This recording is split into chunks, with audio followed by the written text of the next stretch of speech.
हम लिख के दे रहे हैं, बॉन्ड भर दे रहे हैं कि आज लागू कीजिए, कल लागू कीजिए, 100 साल बाद लागू कीजिए, मर के लागू कीजिए, कट के लागू कीजिए, लेकिन 32 को लागू किए बिना आपके पास कोई विकल्प है ही नहीं।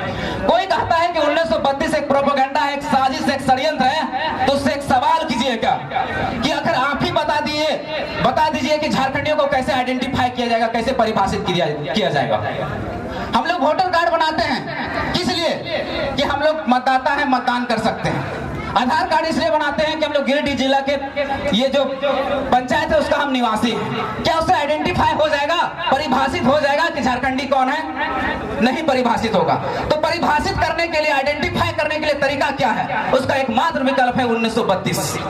दूसरी बात, कुछ लोग कहेंगे कि 1932 नहीं 1964 भी है, तो हम कह रहे भैया 1932 एक डेडलाइन को माना जाए। 1932 के साथ साथ 1964 तक जाया जाए। 1964 के पहले जितना सर्वे सेटलमेंट है उसके आधार पर झारखंडियों को परिभाषित किया जाए, आइडेंटिफाई किया जाए कि झारखंडी कौन है। हम यही तो मांग कर रहे हैं। मांग किस लिए कर रहे हैं? क्योंकि महाराष्ट्र का कौन लोग है पहचान है कि मराठी कौन है, गुजरात में गुजराती कौन है उसका पहचान है, बिहार में बिहारी कौन है उसका पहचान है, बंगाल में बंगाली कौन है उसका पहचान है, उड़ीसा में उड़िया कौन है पहचान है, लेकिन झारखंड में आज तक परिभाषित नहीं हो पाया कि झारखंडी कौन है। तो ये लड़ाई लड़ना पड़ेगा कि नहीं? मान लीजिए इस बात को ऐसे समझिए कि झारखंड में हमारा गिरिडीह जिला में 100 नौकरी निकला और 100 नौकरी में 100 में 90 को नौकरी यहाँ गिरिडीह के बच्चों को देना है। तो पहले हम परिभाषित करेंगे ना, आइडेंटिफाई करेंगे ना कि यहाँ पर गिरिडीह जिला के निवासी कौन है। अगर आइडेंटिफाई नहीं किए तो हम मान लीजिए हमारे राजेश दा आए हैं बोकारो से, हमारे टाइगर दा आए हैं धनबाद से, तो गिरिडीह जिला वाला नौकरी ले जाएंगे कि नहीं?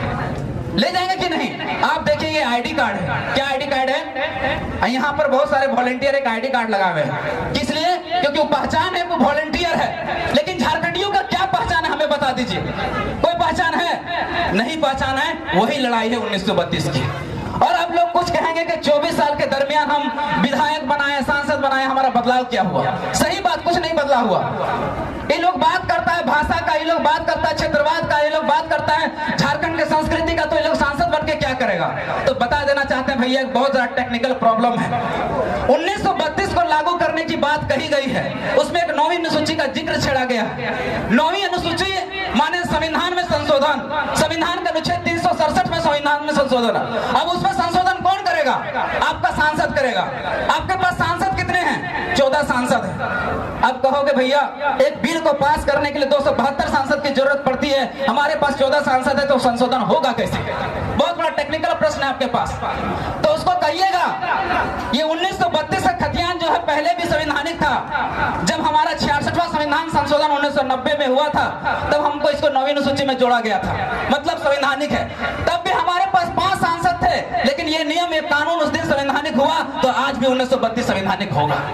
लेकिन तब जब हमारी 1932 के खतियान को बात को वहां उठाने वाला होना चाहिए, हमें हमारी पहचान कैसे मिलेगी? ये संसद में हमारी बातों को अच्छे से रखने वाला होना चाहिए। और अभी पूरे झारखंड के इतिहास में अगर हम देख रहे हैं, चाहे 14 सांसद की बात करें, 6 लोकसभा सांसद की बात करें, जयराम महतो जैसा हमको कोई सांसद में दिख नहीं रहा वो क्वालिटी जो हमारी बात को वहां उठा सके। इसलिए आपको वहां चुन के भेजना है। और ये मुद्दा अब कहिएगा कि 6 सांसद में क्या होगा, या 2 सांसद की हम लोग बात करते हैं कि गिरिडीह और धनबाद दे दीजिए, 2 सांसद में हम लोग हिला के देखें। तो सही बात है भाई, हम लोग 2000 में जब बिहार संशोधन विधेयक जब 2000 में पास हुआ उस समय भी हमारे 5 सांसद थे, लेकिन उस समय भी बिहार विधेयक संशोधन विधेयक वहां पर पास हुआ लोकसभा में और राज्यसभा में, और हमारा झारखंड अलग हुआ तो 1932 का नहीं लागू हो सकता। इसलिए इस बार के चुनाव में दारू, मुर्गा, पेट्रोल ये सबको त्याग करके एक बार कोशिश कीजिएगा कि एक बार जयराम महतो को गिरिडीह लोकसभा से चुन के संसद में भेजिए, ताकि आपके बातों को वहां पर प्रबल तरीके से उठा सके। यही हम आशा उम्मीद करते हैं आप लोग से। दूसरी बात, एक बात याद रखे दादा, कादो खेत मतलब बुझे? कादो खेत जो भी खेत बुझे, कादो खेत जो भी खेत में बूढ़ा काड़ा ना चलतो दादा। अर्जे रविंदर पांडे जरा 3 साल बार 3-4 बार बनाए दिल है, जे चंद्र प्रकाश चौधरी जरा बनेले वो सब 60-70 साल के बूढ़ा काड़ा लगतो, वो की चलतो।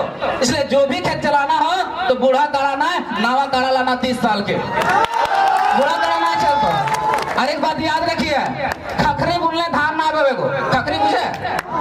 खखरी बुनले धान ना बवे, ये सब 60-70 साल के खखरी लगतो, ओकरा बार-बार तो नहीं बुन रहे जबरदस्ती धान कहां से बतो।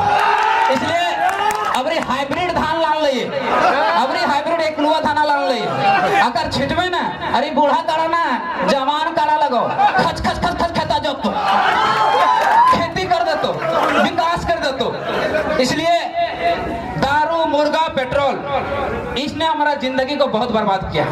इसलिए एक बार बात को कह के जाएंगे कि इस बार का जो वोट कीजिएगा आप अपने बल बच्चों के आंखों में एक बार देख के जाइएगा और इस बार का वोटिंग कीजिएगा कि हम इसकी जो शिक्षा की व्यवस्था करेगा, इसके लिए जो रोजगार की व्यवस्था करेगा, इसके लिए जो नौकरी चाकरी की व्यवस्था करेगा, इसके लिए जो हक अधिकार की बात करेगा, हम उसको वोट करेंगे। ना दारू में करेंगे, ना मुर्गा में करेंगे, ना जात में करेंगे, ना पात में करेंगे, ना संप्रदाय में करेंगे, ना लिंग में करेंगे, ना धर्म में करेंगे। इसको अगर इस चीज में हम बदलाव करते हैं तो जरूर हमारे अंदर बदलाव होगा।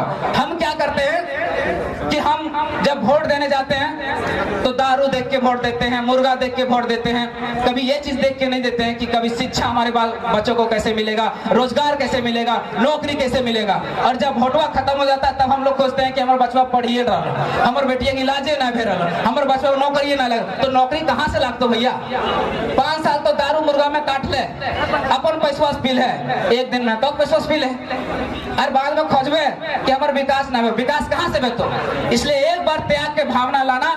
और टाइगर जयराम महतो जे PhD होल्डर बहुत बड़ा तोहनी के सौभाग्य हो कि पूरा झारखंड के जगावे वाला एक ऐसा नेता कि झारखंड के कोई भी लोकसभा से उतर सकोले और हर लोकसभा में अगर डिमांड है, लेकिन ये गिरिडीह के धरती के चुनले है, इस माटी के धरती के चुनले, पारसनाथ के पहाड़ के कोड़ा के चुनले है, तो तोहनी अपना समर्थन दिए प्रयास करें। जो डलहोजी ना कर पाया वो हुक्मरान कर देंगे। आदम गोंडी का बहुत अच्छा लाइन है कि जो डलहोजी ना कर पाए वो हुक्मरान कर देंगे।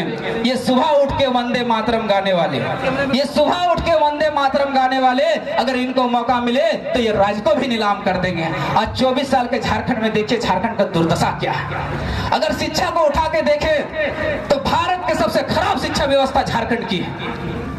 केवल झारखंड बिहार से अच्छा है। जैसे झारखंड भारत पाकिस्तान से अच्छा है, वैसे झारखंड केवल बिहार से अच्छा है। जहां हमारा 30-35 बच्चों पे एक टीचर की व्यवस्था होना चाहिए, वहां 300-400 बच्चों पर एक टीचर की व्यवस्था है। क्या कि जितना यहाँ का बच्चा बुड़बक रहेगा, जितना अनपढ़ रहेगा, जितना गवार रहेगा, उतना इसको झंडा ढूंढने में आसानी होगा।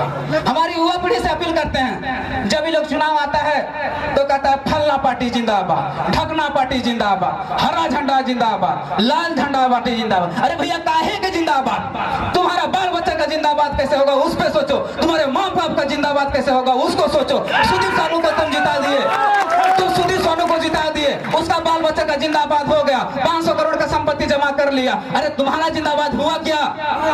आज झारखंड ये गठबंधन की सरकार है, सुदीप सोनू की सरकार है। यही वो बंदा है जब 1932 कैबिनेट में पास हो रहा था, सबसे पहले इसी व्यक्ति ने सबसे पहले विरोध किया था बेस्ट को थपथपा के। अब इसको वोट करना चाहेंगे? चलता क्या?